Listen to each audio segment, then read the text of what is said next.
ഇന്നൽ ഹംദലില്ലാഹ് നഹ്മദുഹു വനസ്തഈനുഹു വനുഅ്മിനു ബിഹി വനതവക്കലു അലൈഹി വനഊദു ബില്ലാഹി മിൻ ശുറൂരി അൻഫുസിനാ വമിൻ സയ്യിആതി അഅ്മാലിനാ മൻ യഹ്ദിഹില്ലാഹു ഫലാ മുളില്ല ലഹു വമൻ യുദ്ലിൽഹു ഫലാ ഹാദിയ ലഹു വഅശ്ഹദു അൻ ലാ ഇലാഹ ഇല്ലല്ലാഹു വഹ്ദഹു ലാ ശരീക ലഹു വഅശ്ഹദു അന്ന മുഹമ്മദൻ അബ്ദുഹു വറസൂലുഹു അർസലഹു ബിൽ ഹുദാ വദീനിൽ ഹഖ് ലയുദ്ഹിറഹു അലദ്ദീനി കുല്ലിഹി വലൗ കരിഹൽ മുശ്രികൂൻ.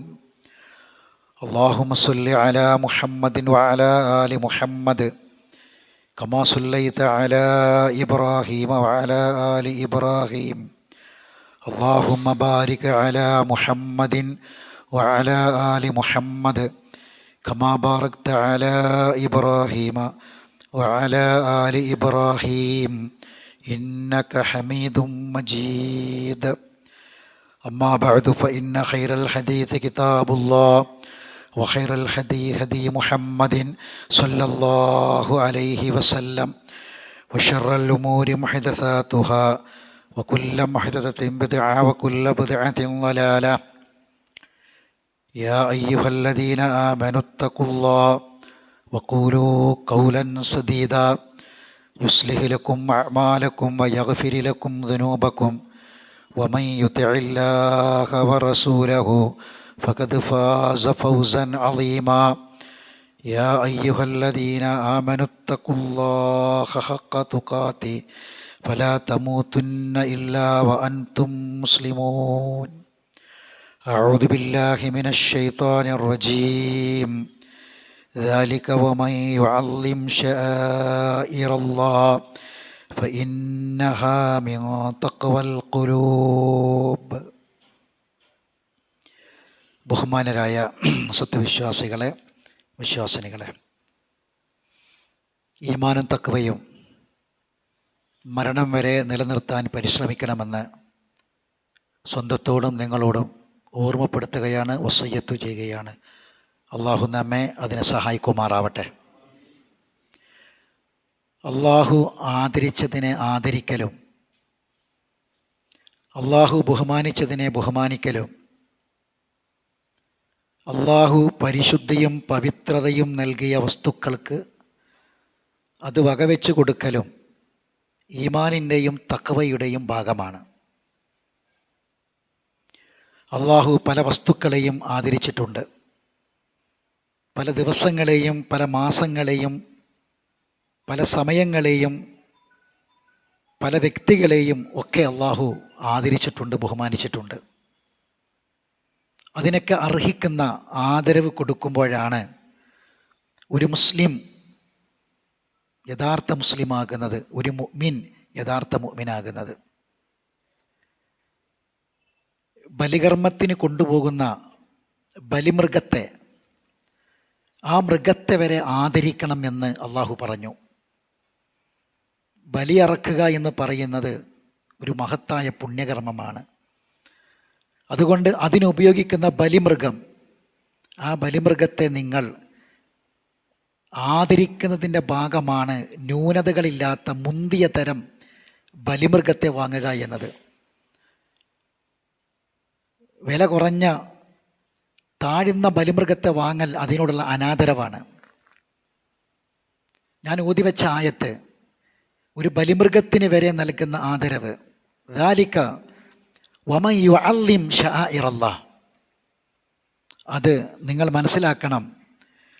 വല്ലവനും അള്ളാഹുവിൻ്റെ മതചിഹ്നങ്ങളെ, ഷിആറുകളെ ആദരിക്കുന്ന പക്ഷം തീർച്ചയായും ഫഇന്നഹാ മിൻ തഖ്വൽ ഖുലൂബ്, അത് ഹൃദയത്തിലെ തഖ്വയിൽ നിന്നുണ്ടാകുന്നതാകുന്നു.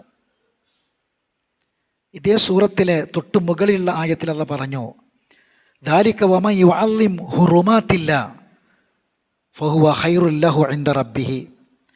അതെ, നിങ്ങൾ അത് ഗ്രഹിച്ചു മനസ്സിലാക്കണം. അള്ളാഹു പവിത്രത നൽകിയ വസ്തുക്കളെ വല്ലവനും ബഹുമാനിക്കുന്ന പക്ഷം അത് തൻ്റെ രക്ഷിതാവിൻ്റെ അടുക്കൽ അവന് ഗുണകരമായിരിക്കും. അള്ളാഹു ബഹുമാനിച്ചതിനെ ബഹുമാനിക്കലും ആദരിച്ചതിനെ ആദരിക്കലും പ്രധാനമാണ്. അള്ളാഹു ആദരിച്ചതാണ്. ആദരിക്കാനും ബഹുമാനിക്കാനും കൽപ്പിച്ച പല വസ്തുക്കളുമുണ്ട്. അതിൽപ്പെട്ട ഒന്നാണ് ഖുർആൻ, പരിശുദ്ധ ഖുർആൻ. ആ ഖുർആൻ അതിനുള്ള ഹുർമത്ത് കൊടുക്കണം, ആദരവ് കൊടുക്കണം. ഖുർആൻ പഠിക്കാതിരിക്കുക എന്നത് ഹുർമത്ത് കേടാണ്. ഖുർആൻ ഓതാതിരിക്കുക, പാരായണം ചെയ്യാതിരിക്കുക എന്നത് അതിനോട് കാണിക്കുന്ന അനാദരവാണ്. വെള്ളിയാഴ്ച ഓതാൻ പറഞ്ഞ സൂറത്ത് വെള്ളിയാഴ്ച ദിവസം കടന്നുപോയിട്ടും അത് ഓതാൻ ഒരു 5 മിനിറ്റോ 10 മിനിറ്റോ സമയം കണ്ടെത്താതിരിക്കുന്നത് ഖുർആനിനോട് കാണിക്കുന്ന അനാദരവാണ്. ഇനി അതുമാത്രമല്ല, ആ ഖുർആൻ എന്ന നമ്മൾ കയ്യിൽ ഉപയോഗിക്കുന്ന മുസ്ഹഫ് ഉണ്ടല്ലോ, മുസ്ഹഫ് എന്ന് പറഞ്ഞാൽ ഏടുകളിൽ ആക്കപ്പെട്ടത് എന്നാണ്. ഖുർആനിനെ മുസ്ഹഫ് എന്ന് ആദ്യമായി വിളിച്ചത് മഹാനായ സിദ്ദീഖുൽ അക്ബർ റളിയല്ലാഹു തആല അൻഹു ആണ്. സുഹഫ് ഏടുകൾ, മുസ്ഹഫ് ഏടുകളിലാക്കപ്പെട്ടത് എന്നാണ് ആ വാക്കിൻ്റെ അർത്ഥം. നബി മരിക്കുമ്പോൾ മുസ്ഹഫില്ല, നബി വഫാത്താക്കുമ്പോൾ മുസ്ഹഫില്ല, നബി വഫാത്താക്കുമ്പോൾ ഖുർആനേ ഉള്ളൂ. ഖുർആൻ സമ്പൂർണമായി അത് സൂറത്തുൽ ഫാത്തിഹ മുതൽ അന്നാസ് വരെ ഇന്നത്തേത് പോലുള്ള ഖുർആൻ റസൂൽ വഫാത്താകുമ്പോഴുണ്ട്. എന്നാൽ നബിൻ്റെ വഫാത്തിന് ശേഷം അത് ക്രോഡീകരിക്കപ്പെടുകയും അത് പ്രിൻ്റ് എടുക്കുകയും ചെയ്തു. അതിന് അബൂബക്കർ റളിയല്ലാഹു തആലയുടെ കാലത്താണ് അദ്ദേഹമാണ് ആദ്യം മുസ്ഹഫ് എന്ന് പറഞ്ഞത്. ആ ഗ്രന്ഥത്തോട് വരെ നമ്മൾ ആദരവ് കാണിക്കണം. അത് കെട്ടിപ്പൂട്ടി ഒരു കവറിലാക്കി വെക്കൽ അത് ആദരവാന്നല്ല, അത് തുറന്ന് ഓതലാണ് ആദരവ്. ഇനി അത് ഓതാൻ പറ്റുന്ന കാലത്തോളം അത് ഓതണം. ആ ഖുർആൻ എന്ന കോപ്പി, ഖുർആനിൻ്റെ കോപ്പികളോട് കാണിക്കുന്ന അനാദരവ് അത് താഴ്ന്ന സ്ഥലത്ത് വെക്കരുത്, ഉയരത്തിൽ വെക്കണം. അത് നമ്മൾ സാധാരണ പുസ്തകങ്ങൾ ഇടുന്ന പോലെ ഇടരുത്. ഉപയോഗിക്കാൻ പറ്റാത്ത ഖുർആൻ എന്ത് ചെയ്യണം? കുറേ ഓതി നമ്മളെ വീട്ടിൽ വെല്ലിമ്മ ഉപയോഗിച്ചൊരു ഖുർആൻ ഉണ്ടായിരുന്നു. അത് ഓതി കീറി അത് കേട് വന്നിട്ടുണ്ട്. എന്ത് ചെയ്യണം? പണ്ഡിതന്മാർ വിശദീകരിച്ചിട്ടുണ്ട്. അതിന് മാതൃക ഉണ്ട് എന്താ ചെയ്യേണ്ടത് എന്നതിന്. കേടുവന്ന ഖുർആൻ അതെവിടെയെങ്കിലും കൊണ്ടുപോയിടലല്ല. ഇപ്പോൾ നമ്മുടെ മദ്രസയിലെ കുട്ടികൾക്കൊക്കെ ഖുർആൻ എന്ന് പറഞ്ഞൊരു ടെക്സ്റ്റ് ബുക്കാണ്. ഖുർആൻ എന്ന് പറഞ്ഞാൽ അവരുടെ പുസ്തകങ്ങളിലൊരു പുസ്തകം. ഇപ്പോൾ കഴിഞ്ഞ ദിവസം നിങ്ങൾ പത്രത്തിലൊക്കെ വായിച്ചു, നിങ്ങൾ ചില സോഷ്യൽ മീഡിയകളിലൊക്കെ കണ്ടു, ഈ ന്യൂ ഇയറിൻ്റെ അന്ന് കോമ്പലപ്പടക്കം ഈ പടക്കം പൊട്ടിച്ചപ്പോൾ ആ പൊട്ടിച്ച പടക്കം കത്തിത്തീർന്നിടത്ത് ആ പടക്കം പൊതിഞ്ഞ ഈ കടലാസുകൾ ഉണ്ടാകും. ആ കടലാസുകൾ ഒരു സ്ഥലത്ത് ഒരുപാട് ഖുർആനിൻ്റെ പേജാണ്. ഖുർആനിൻ്റെ പേജുകൾ കൊണ്ടാണ് പടക്കം ഉണ്ടാക്കിയിട്ടുള്ളത്. പടക്കക്കാരന് എങ്ങനെ അത് കിട്ടിയത്? നമ്മളെ വീട്ടിലെ പഴയ പുസ്തകങ്ങളൊക്കെ തൂക്കി വിൽക്കുന്ന കൂട്ടത്തിൽ ഖുർആനും കൊടുക്കും. ആ ഖുർആൻ അവിടെ എത്തി. അതുകൊണ്ടാണ് പടക്കം പൊട്ടിയപ്പം പടക്കക്കാരൻ ഖുർആൻ്റെ പേജിൽ പടക്കം ഉണ്ടാക്കിയത്. ഇതൊരു ചെറിയ കാര്യമായിട്ട് ആരും കണക്കാക്കണ്ട. മഹാന്മാർ പറഞ്ഞത് ഖുർആനിനെ, പഴയ ഖുർആൻ എന്ത് ചെയ്യണം? അവർ പറയാണ് പരമാവധി ജിൽദ് ചെയ്ത് ബെയിൻഡ് ചെയ്ത് അത് ഒട്ടിച്ച് എത്രമാത്രം ഉപയോഗിക്കാൻ പറ്റുമോ അത്രമാത്രം അത് ഉപയോഗിക്കണം. ചില ഖുർആനിലുണ്ടാവും വഖ്ഫു ലില്ലാഹി തആല എന്നുണ്ടാകും ഖുർആനിൽ. അത് അറേബ്യ രാജ്യങ്ങളാണെങ്കിൽ ആ കേട് വന്ന ഖുർആൻ ഔക്കാഫിലേക്ക് കൊടുക്കണം. അത് ബൈത്തുൽ മാലിൽ നിധി പോലെ സൂക്ഷിക്കും. അതിന് പ്രത്യേക കേന്ദ്രങ്ങളുണ്ടാകും, അവിടേക്ക് കൊടുത്തയക്കണം. ഇനി അതില്ലാത്ത സ്ഥലങ്ങളാണെങ്കിൽ എന്ത് ചെയ്യണം? വ്യത്യസ്ത അഭിപ്രായങ്ങളുണ്ട്. ഇബ്നു തൈമിയെ പോലെയുള്ള ആളുകൾ പറയാ, മജ്മൂഉൽ ഫത്താവയിൽ കാണാം, ഉപയോഗിക്കാൻ പറ്റാത്ത ഖുർആനെ നിങ്ങളൊരു മുസ്ലിമിനെ, ഒരു മുഅ്മിനിനെ കബറടക്കുന്നത് പോലെ അത്രയും പവിത്രതയോടെ അത് മണ്ണിനടിയിൽ കുഴിച്ചിടണമെന്ന് പറഞ്ഞു. എന്നാൽ ചില ആൾക്കാർ പറഞ്ഞു അത് പറ്റില്ല, കാരണം അത് ചിലപ്പോൾ വീണ്ടും മാന്തിയെടുക്കാൻ പറ്റാത്ത രൂപത്തിൽ ചെയ്യണം എന്നാണ് പറഞ്ഞത്. ചില ആൾക്കാർ പറഞ്ഞു വെള്ളത്തിൽ ഒഴുക്കി വിടണം. ചില ആളുകൾ പറഞ്ഞു വെള്ളത്തിൽ ഒഴിക്കാനും പറ്റൂല, കാരണം അത് ചിലപ്പോൾ ഒഴുകി വേറെ എവിടെയെങ്കിലൊക്കെ പോയി നിൽക്കും. ഇപ്പോൾ പഴയ ഖുർആൻ കൊണ്ട് കടലിലിട്ട് എന്താ ഉപയോഗിക്കുക? കടലിലേക്ക് വലിച്ചെറു തിരമാലകൾ അത് വീണ്ടും കരയിലേക്ക് കൊണ്ടുവരും. അതേലിങ്ങനെ പാറയിലോ കല്ലിലോ തടഞ്ഞു നിന്ന് അത് അനാദരവാണ്. അതുകൊണ്ട് സലഫു സാലിഹികളിൽ ഭൂരിപക്ഷത്തിനും അഭിപ്രായം അത് കത്തിച്ചു കളയണമെന്നാണ്. പഴയ ഖുർആനുകൾ കത്തിച്ച് കളഞ്ഞ്, പൂർണ്ണമായും കത്തിച്ച് കളഞ്ഞ് അത് ചാരമാക്കി മാറ്റണമെന്നാണ്. അതെവിടെയും അലക്ഷ്യമായി കിടക്കുന്ന അവസ്ഥ ഉണ്ടാകരുത്. ഖുർആനിൻ്റെ കഷ്ണങ്ങൾ എവിടെയും പാറിപ്പറ നടക്കുന്ന അവസ്ഥ ഉണ്ടാകാൻ പാടില്ല. നമ്മളെ വീട്ടിലും വീട്ടിൻ്റെ ഷെൽഫുകളിലും ഉണ്ടാകാൻ പാടില്ല. വളരെ ഗൗരവത്തോടു കൂടി സഹോദരങ്ങളെ പഠിപ്പിക്കപ്പെട്ട കാര്യമാണ്. ആ ഖുർആനിനോടുള്ള ആദരവിൻ്റെ ഭാഗമായിട്ടാണ് അങ്ങനെ പറയപ്പെട്ടത്. അത് കൃത്യമായി പാലിക്കാൻ നമുക്ക് സാധിക്കണം. അള്ളാഹു ആദരിച്ച വസ്തുക്കൾ ആദരിക്കുക. അള്ളാഹു ആദരിച്ച ദിവസം വെള്ളിയാഴ്ച, അതിനോടുള്ള അനാദരവാണ് നേരം വൈകി ജുമാക്ക് വരല്. വെള്ളിയാഴ്ച വ്യാഴാഴ്ച പോലല്ലല്ലോ, ശനിയാഴ്ച പോലല്ലല്ലോ. അള്ളാഹ് ആദരിച്ച ദിവസമാണ്, ബഹുമാനിച്ച ദിവസമാണ്. മാസങ്ങൾ 4 മാസങ്ങളുണ്ട്. ആ 4 മാസത്തിലൊരു മാസമാണ് റജബ് മാസം. ആ റജബ് മാസത്തിലേക്ക് ഇപ്പം നമ്മൾ കടന്നു. മിൻഹ അർബഅത്തുൻ ഹുറും ഇന്ന ഇദ്ദത്ത ശുഹൂരി ഇൻദല്ലാഹി 12 ശഹ്റൻ ഫി കിതാബില്ലാഹ്. ഏതു മുതൽ? യൗമ ഖലഖ സമാവാതി വൽ അർദ്. ആകാശഭൂമികളെ പടച്ച നാൾ മുതൽ മാസങ്ങളെ എണ്ണം 12. മിൻഹ അർബഅത്തുൻ ഹുറും, അതിൽ 4 പവിത്ര: ദുൽഖഅദ്, ദുൽഹിജ്ജ, മുഹറം, പിന്നീട് റജബ്. ആ റജബ് മാസത്തിൽ പിറന്നു. റജബ് മാസം പിറന്ന് റജബിലാണ് നമ്മളുള്ളത്. ഈ മാസത്തെ ആദരിക്കണം. അള്ളാഹു പറഞ്ഞു, ഈ മാസത്തോട് ആരെങ്കിലും അനാദരവ് കാണിച്ചാൽ അള്ളാഹുവിൻ്റെ അടുക്കൽ നിന്നുള്ള ശിക്ഷ അവനെ പിടികൂടുക തന്നെ ചെയ്യും. ഫലാ തദ്ലിമു ഫീഹിന്ന അൻഫുസക്കും. നിങ്ങൾ നിങ്ങളെ സ്വന്തത്തിന് നാശം വരുത്തി വെക്കരുത്. സ്വന്തത്തോട് നിങ്ങൾ അതിക്രമം കാണിക്കാൻ പാടില്ല എന്നുള്ള പറഞ്ഞു. പവിത്രമായ മാസത്തെ അതിൻ്റെ പവിത്രതയോടുകൂടി കാണൽ എങ്ങനെയാണ്? ആ മാസത്തിൽ നന്മകൾ ധാരാളം ചെയ്യുക, തിന്മകളിൽ നിന്ന് പരിപൂർണമായും വിട്ടുനിൽക്കുക. ഇത് റജബാണ് എന്നൊരു ബോധം. ഏത് മാസവും ഏത് ദിവസവും തിന്മ ചെയ്യാൻ പാടില്ല, തെറ്റ് ചെയ്യാനില്ല. അതിന് ലൈസൻസ് അല്ല മറ്റു മാസങ്ങളിൽ. റജബിനൊരു പ്രത്യേകത ഉണ്ട്. അത് മറ്റു മാസങ്ങളെ പോലെയല്ല. 4 മാസങ്ങളിൽ ഒരു മാസമാണ്. അതുകൊണ്ട് 4 മാസങ്ങൾക്ക് കൊടുക്കേണ്ട പവിത്രത അതിന് നൽകിയിരിക്കണം. 6 മാസം പിന്നിട്ടു.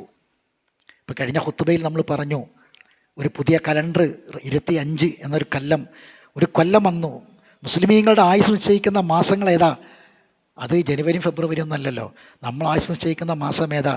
അത് അറബി മാസമാണ്. കഴിഞ്ഞ ഹിജറ വർഷം പിറന്നതിന് ശേഷം, ഹിജറ വർഷം പിറന്ന മുഹറം 1 അതായിരുന്നു നമ്മളുടെ ന്യൂ ഇയർ അല്ലേ? നമ്മളൊരു മുസ്ലിമെ സംബന്ധിച്ചിടത്തോളം മുഹറം 1 അതാണ് ഒരു വർഷത്തിൻ്റെ 1ാമത്തെ ദിവസം. അത് കഴിഞ്ഞപ്പോൾ റജബെത്തിയപ്പോൾ 6 മാസം പിന്നിട്ടു. 6 മാസം. ഇത് 7ാമത്തെ മാസമാണ്. അപ്പോൾ നമ്മൾ ചിന്തിക്കണം, ഈ കഴിഞ്ഞ 6 മാസത്തിൽ ഞാൻ എന്തൊക്കെ ചെയ്തു? അള്ളാഹ് പറയുന്നുണ്ട്, വത്തബിഉ അഹ്സന മാ ഉൻസില ഇലൈക്കും മിൻ റബ്ബിക്കും മിൻ ഖബ്ലി അൻ യഅതിയകുമുൽ അദാബു ബഅതതൻ വഅൻതും ലാ തശൂറൂൻ. നിങ്ങൾ ഓർത്തിരിക്കാതിരിക്കെ നിങ്ങൾക്കൊരു സമയം വരാനുണ്ട്. ആ സമയം വന്നെത്തിയാൽ ചില ചോദ്യങ്ങളൊക്കെ ഉണ്ട്. അന്ന് പരലോകത്ത് വെച്ച് ഒരാളും പറയാതിരിക്കണം, അൻ തഖൂല നഫ്സുൻ യാ ഹസ്രത അലാ മാ ഫറത്തു ഫീ ജംബില്ലാ. അള്ളാഹിൻ്റെ ഭാഗത്തേക്ക് ഞാൻ ചെയ്യേണ്ടിയിരുന്ന കാര്യം ഞാൻ ചെയ്തിട്ടില്ലല്ലോ എന്ന് ഒരാളും പറയാതിരിക്കാൻ പറയേണ്ടി വരുന്നൊരവസ്ഥ വരരുത് എന്നാണ്. അതുകൊണ്ട് നമ്മൾ ചിന്തിക്കുക, റജബ് മാസത്തിൽ ഈ 6 മാസം കഴിഞ്ഞപ്പോൾ നമ്മൾ എന്തൊക്കെ കാര്യങ്ങൾ ചെയ്തു? ആദരിക്കുക എന്ന് പറഞ്ഞാൽ ആദരിക്കൽ എങ്ങനെയെന്നും പറഞ്ഞിട്ടുണ്ട്. ഈ ആദരവ് അനാദരവാകലെപ്പോഴാണ്? റസൂലുള്ളാഹിനെ ബഹുമാനിക്കണം, പക്ഷെ റസൂലുള്ളാഹിനെ നിന്ദിക്കലെപ്പോഴാണ്? എങ്ങനെ ആദരിക്കണം എന്ന് പറഞ്ഞു, അങ്ങനെ ആദരിക്കാതിരിക്കാം. കൂടിയാലോ? ബഹുമാനം കൂടി, ആദരവ് കൂടി. ആ കൂടലെങ്ങനെ? പറഞ്ഞതിനപ്പുറം ചെയ്യുക, പറയാത്തത് ചെയ്യുക. ആദരിക്കണം എന്ന് പറഞ്ഞിട്ടുണ്ടെങ്കിൽ എങ്ങനെ ആദരിക്കണം എന്നും പറഞ്ഞിട്ടുണ്ട്. എന്നാൽ ഇന്നുള്ള അവസ്ഥ എന്താ? റജബ് മാസവുമായി ബന്ധപ്പെട്ട് കൂടുതൽ അനാദരവാണ്, അനാചാരങ്ങളാണ് മുസ്ലിം സമൂഹത്തിലുള്ളത്. ഒന്ന്, റജബ് പിറന്നാൽ ഒരു സ്പെഷ്യൽ നിസ്കാരം. വ്യാഴാഴ്ച രാവിലെ സലാത്തുർ റഗായിബ്, നോമ്പെടുത്തിട്ട് അന്നേ ദിവസം നോമ്പെടുത്തിട്ട് വ്യാഴാഴ്ച രാവിലെ നിസ്കരിക്കുക. ആ നിസ്കാരത്തിൽ ഒരു സ്പെഷ്യൽ നിസ്കാരം. അത് എപ്പോഴാണ്? മഗ്രിബിൻ്റെ ഇശൻ്റെ അടിയിൽ 12 റക്അത്ത് സലാത്തുർ റഗായിബ്. നമ്മുടെ നാട്ടിലുള്ളതാണ് ഈ നിസ്കാരം. ആര് നിസ്കരിച്ചു? റസൂൽ നിസ്കരിച്ചിനോ? സ്വഹാബത്ത് നിസ്കരിച്ചിനോ? 3 തലമുറ നിസ്കരിച്ചിട്ടുണ്ടോ? റജബിനെ ആദരിക്കണം അള്ളാഹുവിൻ്റെ റസൂലാണ് പഠിപ്പിച്ചത്. ആ എങ്ങനെ ആദരിക്കണം പഠിപ്പിച്ചിട്ടുണ്ട്. ആ ആദരവ് പഠിച്ചോല സ്വഹാബികൾ ആരെങ്കിലും ചെയ്തിട്ടുണ്ടോ? എവിടില്ല, ആരും ചെയ്തിട്ടില്ല. അത് ഉണ്ടാക്കൽ തന്നെ. എത്ര സുന്നത്ത് നിസ്കാരമുണ്ട്?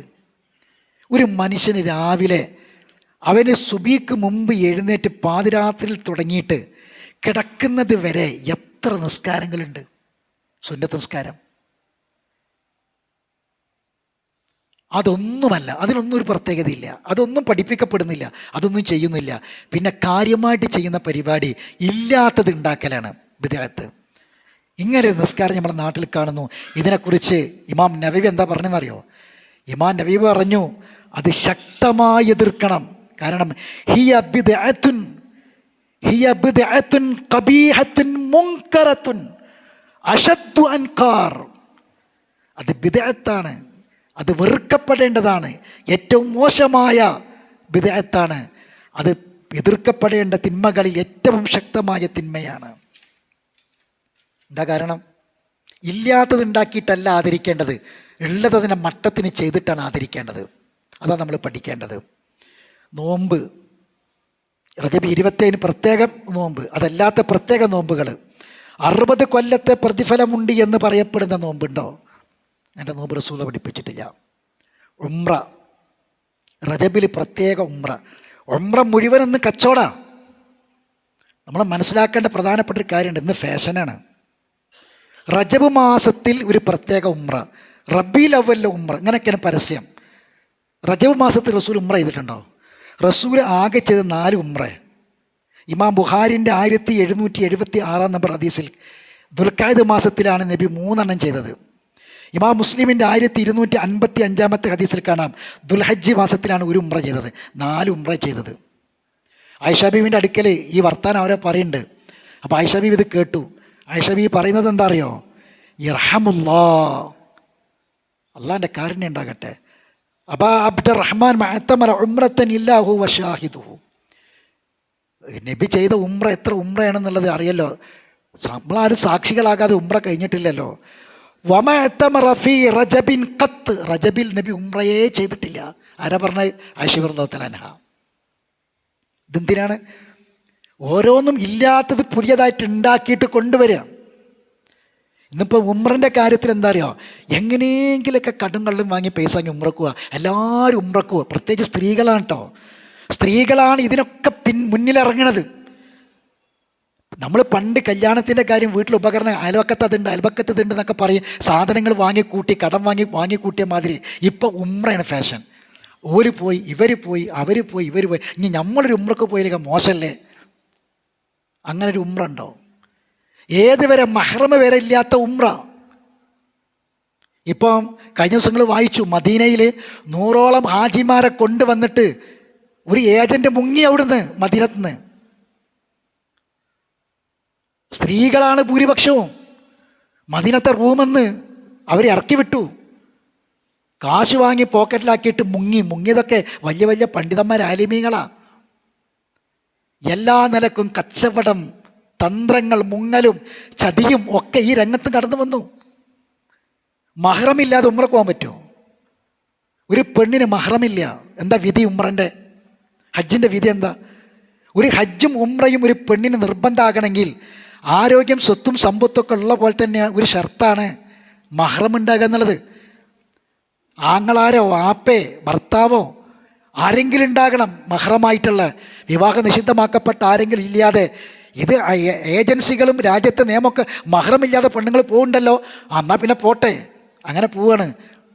ഷർത്ത് പരിഗണിക്കപ്പെടാതെ ഉംറ കബൂലാവോ? പടച്ചോൻ സ്വീകരിക്കുമോ? ഒരു പെണ്ണിന് മഹ്റമില്ല വിചാരിച്ചോളി, ഒരാളും ഇല്ല, ആ പെണ്ണിന് ഉംറ നിർബന്ധമില്ല.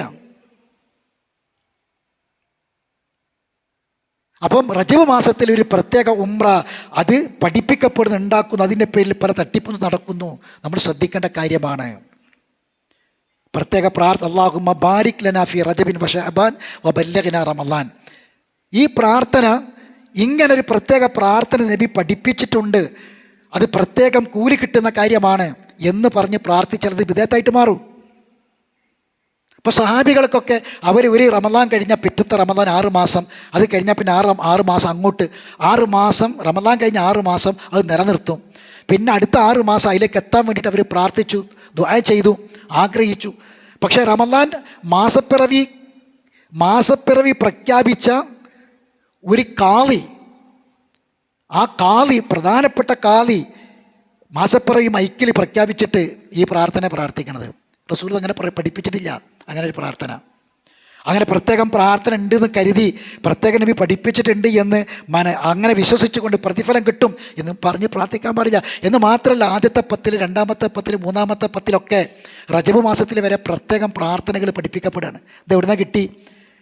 ഖുർആനിലോ ഹദീസിലോ ഇല്ല, നബി പഠിപ്പിച്ചിട്ടില്ല. എവിടെ ഇത് കാണാൻ കഴിയില്ല.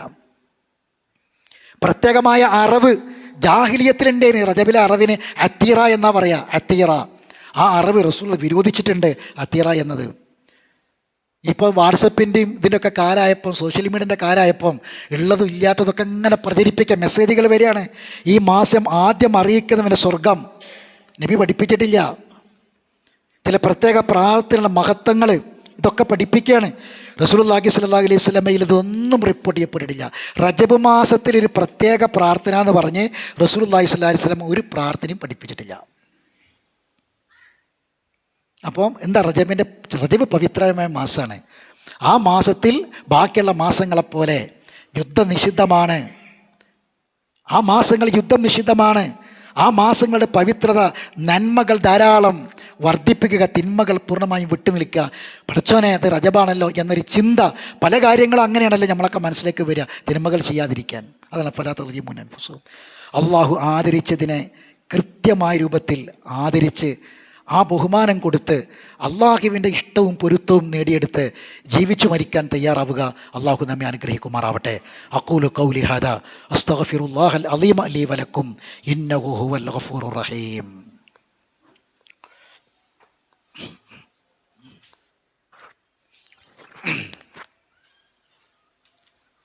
അൽഹംദുലില്ലാഹി റബ്ബിൽ ആലമീൻ വസ്സലാത്തു വസ്സലാമു അലാ അഷ്റഫിൽ അംബിയാഇ വൽ മുർസലീൻ നബിയിനാ മുഹമ്മദിൻ വഅലാ ആലിഹി വസ്വഹാബിഹി അജ്മഈൻ. അമ്മാ ബഅദ്. അയ്യുഹന്നാസ് ഇത്തഖുല്ലാഹ ഇബാദല്ലാഹ്. അള്ളാഹുവിൻ്റെ വിധിവിലക്കുകളെ സൂക്ഷിക്കണമെന്ന് ഒരിക്കൽ കൂടി ഓർമ്മപ്പെടുത്തുകയാണ്. വമാ ആതാകും റസൂലു ഫഖുദു വമാ നഹാകും അൻഹു ഫൻതഹു വത്തഖുല്ലാഹ് ഇന്നല്ലാഹ ശദീദുൽ ഇഖാബ്. അള്ളാഹിൻ്റെ റസൂൽ കൊണ്ടുവന്നത് എടുക്കുക, ഖുർആനാണ്. അള്ളാഹുവിൻ്റെ റസൂൽ എന്ത് കൊണ്ടുവന്നോ അത് സ്വീകരിക്കുക. അദ്ദേഹം എന്താണോ വിരോധിച്ചത് അത് പൂർണ്ണമായും ഒഴിവാക്കുക.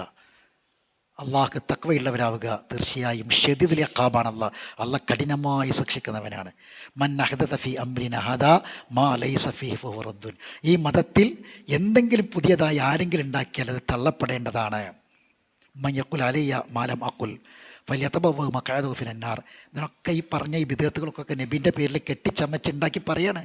അവിടെ പറഞ്ഞു ഇവിടെ പറഞ്ഞു എന്ന് പറഞ്ഞിട്ട് നബി പറഞ്ഞു, എൻ്റെ മേൽ ആരെങ്കിലും ഞാൻ പറയാത്തത് ഞാൻ പറഞ്ഞു എന്ന് പറഞ്ഞാൽ നരകത്തിൽ സീറ്റുറപ്പിക്കട്ടെ എന്നാണ്. ബശറൽ ഉമൂരി മുഹദസാത്തുഹ.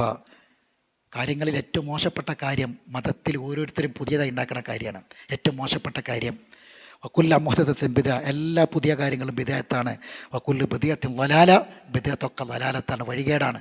ആ ദലാലത്തുകളെല്ലാം ഫിന്നാർ, നരകത്തിലാണ്. ഈ ഇസ്ലാമിൻ്റെ അടിസ്ഥാനപരമായ ഈ തത്വം നമ്മളൊക്കെ ഹൃദയത്തിലുണ്ടാകണം. ഏതൊരു കാര്യം ചെയ്യുമ്പോഴും അതിൻ്റെ ദീനിയായ വശം എന്താണെന്ന് ചോദിച്ചറിഞ്ഞ് പഠിച്ച് മനസ്സിലാക്കി പ്രവർത്തിക്കാൻ സാധിക്കണം. അള്ളാഹു നമ്മെ അനുഗ്രഹിക്കുമാറാവട്ടെ. അറിവില്ലായ്മ കൊണ്ട് വന്നുപോയ തെറ്റുകുറ്റങ്ങൾ അള്ളാഹു അവൻ്റെ മഹത്തായ ഫദ്ല് കൊണ്ട് നമുക്ക് വിട്ടുപുറത്ത് മാഫാക്കി തരുമാറാവട്ടെ. മരണപ്പെട്ടു പോയവർക്ക് അള്ളാഹു മഗ്ഫിറത്തും മർഹമത്തും പ്രദാനം ചെയ്യുമാറാവട്ടെ. രോഗികളായ ആളുകളുണ്ട്, രോഗം കൊണ്ട് പ്രയാസപ്പെടുന്നവരുണ്ട്, ഷിഫായിന് വേണ്ടി പ്രാർത്ഥിക്കണമെന്ന് വസിയത്ത് ചെയ്തവരുണ്ട്. അള്ളാഹു സുബ്ഹാനഹു വ തആല പൂർണ്ണമായ ഷിഫായിനെ പ്രദാനം ചെയ്യട്ടെ. കഴിഞ്ഞ ദിവസം ഒട്ടുമൽ കടപ്പുറത്ത് നമ്മുടെ ഒരു സഹോദരനും അദ്ദേഹത്തിൻ്റെ ഭാര്യയും ഒരു ബൈക്ക് ആക്സിഡൻ്റായി. രണ്ടുപേരും കോട്ടക്കൽ സ്വകാര്യ ആശുപത്രിയിൽ ഇന്ന് ഒരു സർജറിക്ക് വിധേയമാവുകയാണ്. പ്രാർത്ഥിക്കണമെന്ന് ആവശ്യപ്പെട്ടിട്ടുണ്ട്. അള്ളാഹു സുബ്ഹാനഹു വ തആല പരിപൂർണമായ ഷിഫായിനെ പ്രദാനം ചെയ്യുമാറാവട്ടെ. ആ സർജറി അള്ളാഹു വിജയപ്രദമാക്കി കൊടുക്കുമാറാവട്ടെ. സഹോദരങ്ങൾ, ഒരുപാട് അപകടങ്ങൾ വർദ്ധിച്ച് വരികയാണ്.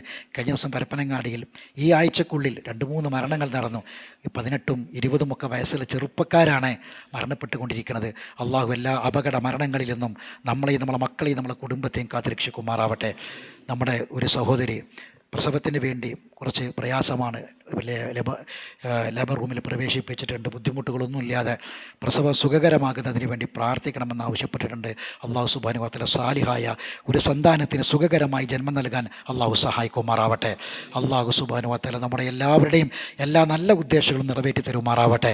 അള്ളാഹു തആല നമ്മെ എല്ലാവരെയും ഈമാനോടുകൂടി ജീവിച്ച് ഈമാനോടുകൂടി മരിക്കാൻ നമ്മെ അനുഗ്രഹിക്കുമാറാവട്ടെ.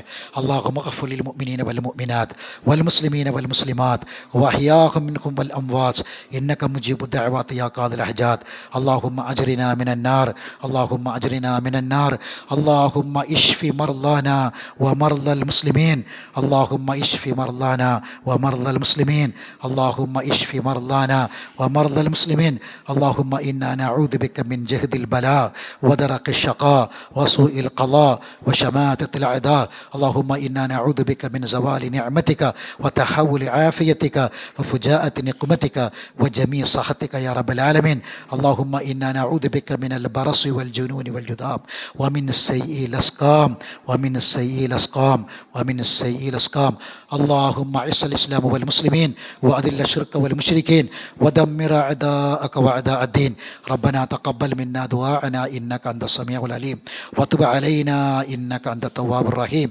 وآخر دعوانا أن الحمد لله رب العالمين.